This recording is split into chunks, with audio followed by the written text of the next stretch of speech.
जननी है एक आही के रयास, जननी है एक आही के रयास।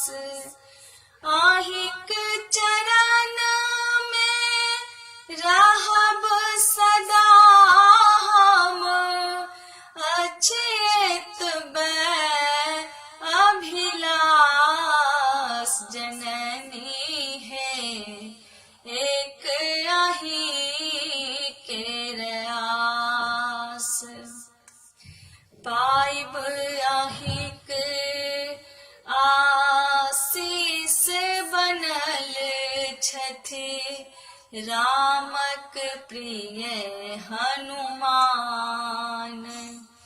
पाइब आहिक आशीष बनल छथि रामक प्रिय हनुमान। आहिक कृपा बल पाइब बटै छथि, आहिक कृपा बल पाइब बटै छथि श्री गणेश सद्गुण। जननी है एक आही के रयास, दिन कर ज्योति पसारथ नित दिन, पाइब आहिक आदेश। दिन कर ज्योति पसारथ नित दिन, पाइब आहिक आदेश। बिनु अपने देश करथि नहीं, बिनु अपने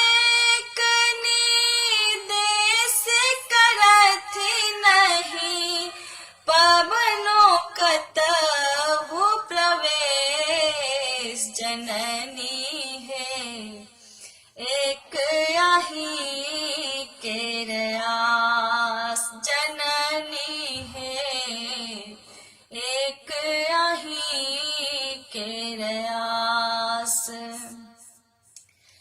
आहिक कृपा सब जीव जंतु में, चलै छै प्रतिपल श्वास।